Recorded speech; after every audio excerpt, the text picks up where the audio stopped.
Assalamualaikum warahmatullahi wabarakatuh. Salam pencerahan. Apa kabar pemirsa TV-mu dimanapun Anda berada? Semoga senantiasa dalam keberkahan Allah Subhanahu wa Ta'ala. Senang bisa kembali hadir di hadapan Anda pemirsa dengan sejumlah informasi yang cerdas dan mencerahkan. Di antaranya, kasus Freeport yang melibatkan sejumlah tokoh terus bergulir. Penyelesaian kasus ini dipasrahkan sesuai hukum yang berlaku.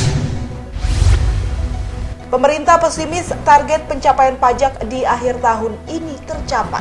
Dampaknya Indonesia berencana kembali berhutang. Prestasi dari perguruan tinggi Muhammadiyah terus diukir. Salah satunya Universitas Muhammadiyah Surakarta yang meningkatkan mutu dengan belajar bahasa Korea. Bersama saya Irmalia Septiana, ini dia Berita TV-mu selengkapnya.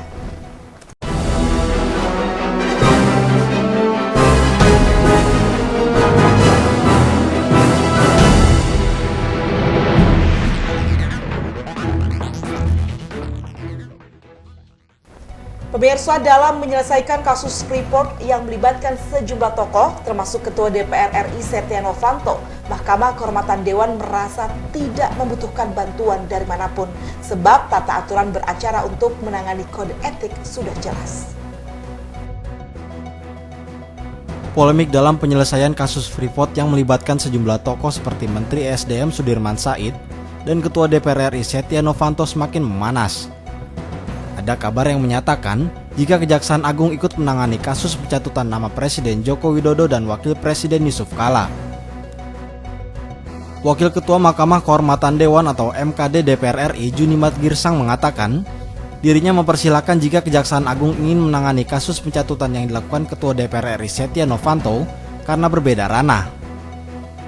Namun MKD merasa bisa menangani sendiri mengenai masalah kode etik sebab tata aturan beracara sudah mengaturnya dengan jelas. Kami kan di ranah dugaan pelanggaran etika, bukan di ranah pelanggaran hukum. Jadi silakan Kejaksaan Agung bekerja sesuai dengan SOP-nya. Kami tidak perlu bantuan, ya, karena kami bicara etika dan tata beracara sudah mengatur secara jelas tentang bagaimana caranya untuk mendalami suatu dugaan pelanggaran etika di DPR sini. Selain itu, Junimart pun menegaskan jika sudah kuat bukti-bukti yang ada, maka Mahkamah Kehormatan Dewan akan memanggil sejumlah pihak terkait yang ada dalam rekaman yang diberikan pelapor dalam persidangan nanti, seperti Menko Polhukam Luhut Binsar Panjaitan, bahkan Presiden Joko Widodo dan Wakil Presiden Yusuf Kala. Noviani Nuraini, Yunus Priyonggo memberitakan dari Jakarta. Ridwan Bae menegaskan untuk tidak menuduh Golkar berusaha menghentikan proses kasus kode etik yang melibatkan Setia Novanto dalam kasus Freeport, sebab Golkar hanya ingin proses ini berdiri di atas hukum yang benar dan tidak cacat. Salah satu anggota Mahkamah Kehormatan Dewan atau MKD DPR RI dari fraksi Golkar, Ridwan Bae, mengusulkan agar Pansus Freeport segera dibentuk dan harus menjadi salah satu rekomendasi MKD terkait penanganan kasus Ketua DPR RI Setia Novanto. Adanya usulan ini menimbulkan kecurigaan di antara para anggota MKD lainnya. Diduga usulan ini hanya untuk merusak konsentrasi MKD dalam menangani kasus Setia Novanto. Ridwan Bae selaku anggota Mahkamah Kehormatan Dewan dari fraksi Golkar ini menegaskan untuk tidak menuduh Golkar berusaha menghentikan proses kasus kode etik yang dijalani Ketua DPR RI Setia Novanto, sebab Golkar hanya ingin proses ini berjalan sesuai hukum yang benar dan tidak cacat. Jadi adalah menjadi lemah pengertian teman-teman, apalagi rakyat Indonesia, bahwa Golkar yang mengalang-alang. Golkar cuma satu yang kita kejar. Bagaimana melahirkan sebuah keputusan ini di atas landasan yang benar. Tidak boleh mengambil satu keputusan di atas landasan yang semua cacat hukum. Ridwan pun menegaskan kepada publik untuk tidak berpikir Golkar memberi dukungan kepada Setia Novanto, walaupun Golkar memiliki kepentingan dengan Setia Novanto di atas kebenarannya. Dan saat ini Golkar lebih memfokuskan pada tataran mekanismenya dahulu, baik fisik maupun administrasi. Sebab hal itu yang diatur dan diminta oleh undang-undang. Noviani Nuraini, Yunus Priyonggo memberitakan dari Jakarta. Kabar mengenai adanya peristiwa gebrak meja saat rapat pleno Mahkamah Kehormatan Dewan dalam menangani kasus Freeport menuai kontroversi. Para anggota Mahkamah Kehormatan Dewan saling menuding dalam mengungkapkan pelaku penggebrak meja tersebut. Dalam pleno Mahkamah Kehormatan Dewan atau MKD DPR RI Senin lalu, diwarnai aksi gebrak meja yang tidak patut dilakukan seorang pimpinan. Anggota Mahkamah Kehormatan Dewan saling menuding satu sama lain dalam mengungkapkan perilaku penggebrak meja tersebut. Menurut Wakil Ketua Mahkamah Kehormatan Dewan atau MKD DPR RI Junimat Girsang, pelaku insiden gebrak meja ini sudah dapat dipastikan. Pelaku ini tidak lain adalah salah satu dari jajaran pimpinan, yaitu Kahar Muzakir, anggota fraksi Partai Golkar. Oh ya, ada kemarin menurut meja dari meja pimpinan, ya, Pak Kahar Muzakir. Ya. Tadi Pak Supri membantah ada penggebrak. Ada, jangan bohong lah, tidak boleh bohong-bohong kan. Ya. Gimana Bang? Apakah akan ditindaklanjuti dengan? Ya nanti saya sedang pikirkan, ya tentang itu. Namun di lain pihak, Sufmi Dasko Ahmad yang menjadi salah satu jajaran Wakil Ketua MKD DPR RI justru mengelak adanya insiden gebrak meja tersebut.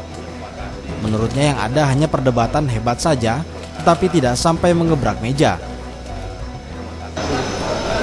Saya lihat kemarin nggak ada yang gebrak-gebrak meja ya. Kalau ngomong dengan intonasi tinggi karena semangat untuk kemudian menegaskan pasal-pasal yang kemudian harus dibuka kembali, menurut saya itu bukan gebrak meja ya. Nggak ada yang gebrak meja. Kalau gebrak meja kan konotasinya mungkin marah atau kemudian bertengkar satu sama lain. Ini nggak ada.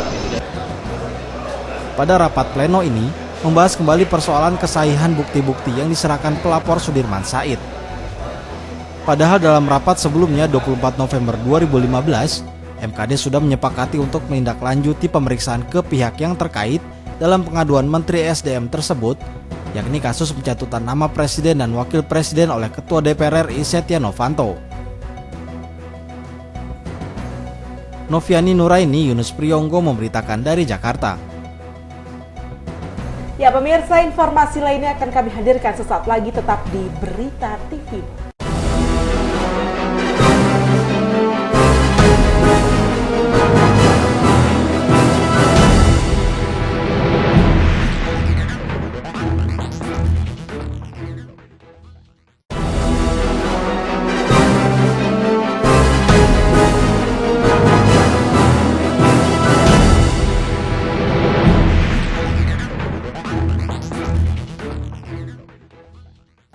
Anda kembali bersama kami dalam Berita TV-mu. Pesimistis, target penerimaan pajak hingga akhir tahun ini akan tercapai.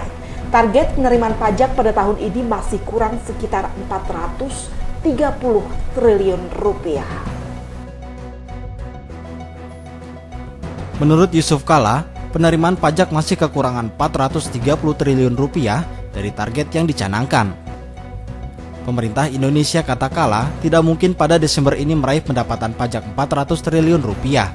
Sedangkan pemerintah sendiri telah mencanangkan target penerimaan pajak pada angka hampir 1.300 triliun rupiah. Solusinya, lanjut Kala, hanya ada dua jalan mengatasi kekurangan penerimaan pajak saat ini, yakni mengurangi pengeluaran atau menambah utang. Jika penerimaan pajak masih kurang, lanjut Kala, pemerintah tak dapat menyediakan anggaran yang cukup besar untuk bantuan sosial masyarakat. Karena itulah anggaran pembangunan merupakan salah satu sektor yang dapat dikurangi untuk menghemat pengeluaran. Kendati demikian, pengurangan anggaran pembangunan dinilainya merupakan salah satu kesulitan yang dihadapi pemerintah. Oleh karena itu, Kala mengajak agar pemerintah bersama-sama melakukan penghematan pengeluaran yang dinilai kurang penting. JK mengatakan peningkatan produktivitas dalam negeri di sektor pertanian, industri dan jasa juga merupakan salah satu solusi dari masalah ini. Tim TV-mu memberitakan dari Jakarta. Ya pemirsa, beralih ke berita lain, pemirsa, Ketua Dewan Pengarah Siaga Bumi atau Indonesia Bergerak Menyelamatkan Bumi, Din Syamsuddin, tampil sebagai pembicara pada konferensi PBB tentang perubahan iklim di Paris, Prancis. Din berbicara di Pavilion Indonesia pada sesi dialog lintas agama. Berbicara di hadapan peserta konvensi perubahan iklim atau Conference of Parties yang diadakan di Pavilion Indonesia, Ketua Dewan Pengarah Siaga Bumi Din Samsudin menegaskan bahwa kerusakan lingkungan hidup, perubahan iklim dan pemanasan global adalah masalah moral dan krisis lingkungan adalah manifestasi dari krisis moral. Oleh karena itu menurutnya, solusi perubahan iklim yang menjadi salah satu fokus COP21 di Paris harus menyertakan pendekatan moral dan agama. Tanpa landasan dan pendekatan moral, solusi tidak akan menjadi berarti dan tak akan sejati. Ketua Dewan Pertimbangan MUI juga mengatakan, dalam Al-Quran sudah dijelaskan bahwa semua kerusakan di muka bumi adalah ulah dari perbuatan manusia. Maka Allah akan rasakan kepada mereka sebagian dari perbuatan tersebut agar mereka sadar. Pada kesempatan yang dihadiri oleh sejumlah tamu asing ini dan moderator mantan Menteri Luar Negeri Hasan Wirayuda, Din juga berbagi pengalaman Indonesia melalui Siaga Bumi dalam ikut menanggulangi dampak perubahan iklim dan kerusakan ekosistem melalui pendekatan keagamaan. Siaga Bumi yang merupakan gerakan lintas agama tengah melakukan gerak aksi penyadaran dengan penciptaan eko rumah ibadat dan penciptaan sungai bersih. Saat ini Siaga Bumi telah meluncurkan eko vihara di wilayah Bogor pada akhir Oktober lalu dan eko masjid, eko gereja, pura dan kelenteng. Menurutnya menjadikan rumah ibadat sebagai tempat ramah lingkungan sebelum bergerak memuliakan bumi ciptaannya. Tim TVMU memberitakan. Tarif listrik pelanggan rumah tangga berdaya 1.300 dan 2.200 volt ampere pada Desember 2015 akan mengalami kenaikan. Kenaikan ini menyusul pemberlakuan mekanisme penyesuaian tarif kedua golongan. Kepala Divisi Niaga PT PLN Persero Beni Marbun mengatakan, pada Desember 2015, tarif listrik pelanggan rumah tangga golongan berdaya 1.300 dan 2.200 volt ampere ditetapkan sebesar Rp1.509 per kWh atau naik Rp157 per kWh atau 11,6%. Dengan adanya kenaikan tarif pada dua golongan per Desember 2015, sebanyak 12 golongan tarif listrik sudah mengikuti mekanisme tarif adjustment. Namun sebaliknya, 10 golongan tarif listrik yang sebelumnya sudah lebih dulu mengikuti tarif adjustment mengalami penurunan dengan nilai bervariasi. Penurunan ini dipengaruhi tingkat inflasi yang rendah dan nilai tukar rupiah yang menguat beberapa waktu terakhir. Sementara untuk pelanggan rumah tangga berdaya kecil 450 dan 900 volt ampere, bisnis dan industri kecil serta pelanggan sosial, tarifnya tetap dan tidak diberlakukan tarif adjustment. Pelanggan golongan ini masih diberikan subsidi pemerintah. Tim TVMU memberitakan dari Jakarta.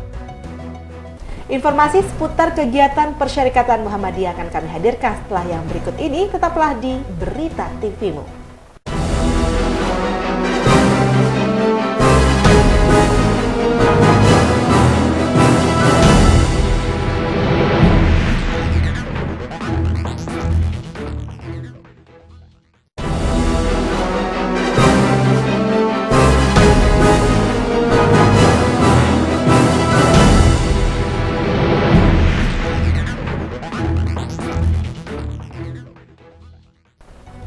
Pemirsa, terima kasih Anda kembali bersama kami dalam Berita TVMU. Usai mengirimkan 1 dosen untuk mengajar dan 6 mahasiswa untuk belajar di Korea, Universitas Muhammadiyah Surakarta atau UMS berupaya tingkatkan kerjasama untuk belajar bahasa Korea dan belajar 2 jurusan, yakni manajemen dan teknologi informasi. Rencananya program tersebut akan dimulai awal tahun 2016. Mr. Lee Jong, Presiden Kyungdong University Korea Selatan, melakukan kunjungan balasan untuk mendiskusikan MOU terkait kerjasama dengan UMS. Rencananya Kyungdong University akan membuka kursus bahasa Korea untuk umum di UMS. Meskipun tetap membayar, pemerintah Korea telah memberikan subsidi untuk biaya pendidikan. Bambang Setiaji, Rektor UMS, mengatakan bahwa industri Korea yang sangat maju seperti LG dan Samsung membuat negeri ginseng tersebut memiliki banyak peluang pekerjaan. Sehingga UMS ingin mendorong generasi muda untuk mengambil kesempatan tersebut Rencananya program tersebut akan dibuka pada bulan Januari 2016. Selain program bahasa, UMS dan Kyungdong University juga membuka kerjasama pendidikan dengan masa studi 2 tahun di Indonesia dan 2 tahun di Korea. Mr. Lee John sangat terkesan dengan mahasiswa dan staf UMS yang sangat baik dalam membangun pendidikan. Dengan senang hati, Mr. Lee John membangun kerjasama internasional sehingga mahasiswa UMS memiliki lebih banyak pilihan untuk belajar. Lee John mengatakan bahwa mahasiswa yang belajar di Korea akan memiliki kesempatan yang besar untuk bekerja di Korea, mengingat industri di sana telah berkembang dengan pesat. Nunik UMS memberitakan dari Surakarta, Jawa Tengah. Masih dari Perguruan Tinggi Muhammadiyah, pemirsa, sebagai upaya mewujudkan salah satu visi Universitas Muhammadiyah Metro Lampung agar masuk dalam 10 perguruan tinggi Muhammadiyah terbaik, Universitas Muhammadiyah Metro terus berupaya meningkatkan dan mengembangkan kualitasnya sebagai perguruan tinggi. Belum lama ini Universitas Muhammadiyah Metro menggelar kegiatan visiting profesor dengan menghadirkan pembicara Ketua ASEAN Cooperative Education Research Network, Profesor Dr. Nur Aisyah Buah. Hadirnya Ketua ASEAN Cooperative Education Research Network, Nur Aisyah, yang juga guru besar Universiti Kebangsaan Malaysia, dalam kegiatan visiting profesor yang diselenggarakan oleh Universitas Muhammadiyah Metro ini, bertujuan untuk meningkatkan kualitas perguruan tinggi menjadi lebih baik dalam sarana infrastruktur maupun kualitas sumber daya manusia. Dalam sambutannya, ia menekankan akan pentingnya publikasi artikel jurnal ilmiah guna menentukan ranking sebuah perguruan tinggi di dunia internasional. Menurutnya, salah satu trik agar jurnal tersebut dapat lolos dengan membahas hal yang unik atau yang tidak biasa. Strategi publikasi jurnal artikel ilmiah yang pentingnya ialah apa yang kita mau argukan, apa yang kita mau bahaskan. Publikasi jurnal artikel ni sangat penting di dunia kerana dia menentukan ranking, kalau ranking universitas.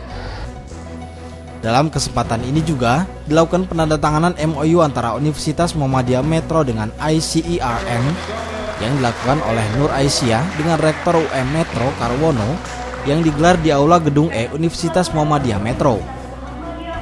Usai melakukan penandatanganan MOU, Rektor Universitas Muhammadiyah Metro dalam sambutannya mengatakan acara ini diharapkan mampu untuk berbagi informasi terkait strategi publikasi artikel ilmiah pada jurnal internasional dan menjadi langkah awal untuk menjalin kerjasama antara kedua belah pihak.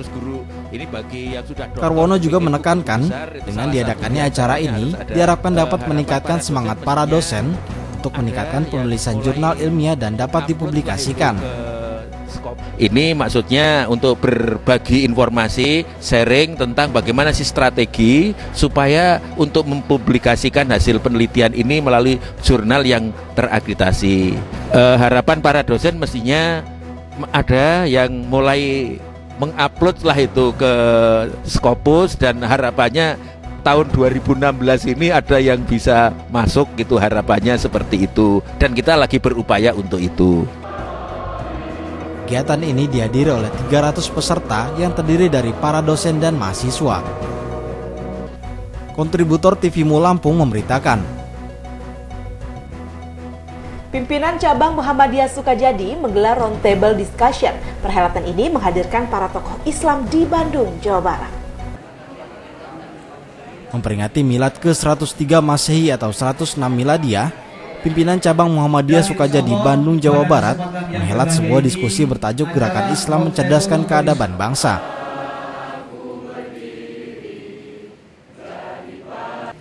Dalam kata sambutannya, Ketua Pimpinan Cabang Muhammadiyah Sukajadi Suhada menyebutkan perhelatan ini dimaksudkan untuk mencari kesamaan antar organisasi-organisasi Islam dalam memahami dan menyikapi perkembangan dunia dan juga situasi dalam negeri saat ini. Sudah sepatutnya, kata Suhada, umat Islam berperan besar dalam mengawal sekaligus mewarnai perjalanan bangsa lewat dakwah yang dilakukannya, yakni dakwah dalam arti luas, baik di bidang sosial, pendidikan dan juga pemberdayaan ekonomi. Dalam diskusi ini tampil sebagai pemateri 3 tokoh dari Ormas Islam, masing-masing Dadang Kahmat dari Muhammadiyah, Irfan Syafruddin dari Persatuan Islam dan Asep Arifin dari Nahdlatul Ulama. Menurut Ketua Pimpinan Pusat Muhammadiyah Dadang Kahmat, Islam bukan sekedar eksis dalam tataran ide, melainkan praksis atau nyata. Sasaran dakwah dalam Islam hendaknya memperhatikan basis komunitas serta mampu memberdayakan masyarakat. Jadi oleh karena itu Muhammadiyah berusaha sejak berdirinya membebaskan, memberdayakan, memajukan umat bangsa dan seluruh umat manusia. Pendapat senada juga disampaikan Irfan Syafruddin. Irfan menambahkan, Islam yang mencerahkan adalah Islam yang modern, yang mampu menyikapi segala perubahan zaman dengan rasional dan tidak mengungkung kemajuan berpikir seperti praktik tahayul dan hurafat. Namun patut diluruskan, ujar Irfan, modernisasi tidaklah sama dengan westernisasi. Pada acara roundtable discussion ini, selain diikuti para pimpinan wilayah dan cabang Muhammadiyah beserta eksponen lainnya, turut pula hadir sejumlah tokoh ormas Islam lainnya di seputar Kecamatan Sukajadi. Andi Zulfikar, M. Surya Saputra memberitakan dari Bandung, Jawa Barat. Terima kasih Pak Irfan. Bagi pimpinan cabang Muhammadiyah atau PCM Sukajadi, pemberdayaan ekonomi masyarakat bukanlah slogan, melainkan bukti nyata. Pemberdayaan masyarakat inilah menjadi satu bentuk dakwah yang melengkapi peran Muhammadiyah. Pemirsa, informasi tadi sekaligus menutup jumpa kita kali ini. Saksikan terus Berita TVmu. Saya Irmalia Septiana dan kru TVmu yang bertugas pamit undur diri dari hadapan Anda. Sampai jumpa, salam pencerahan, dan Assalamualaikum warahmatullahi wabarakatuh.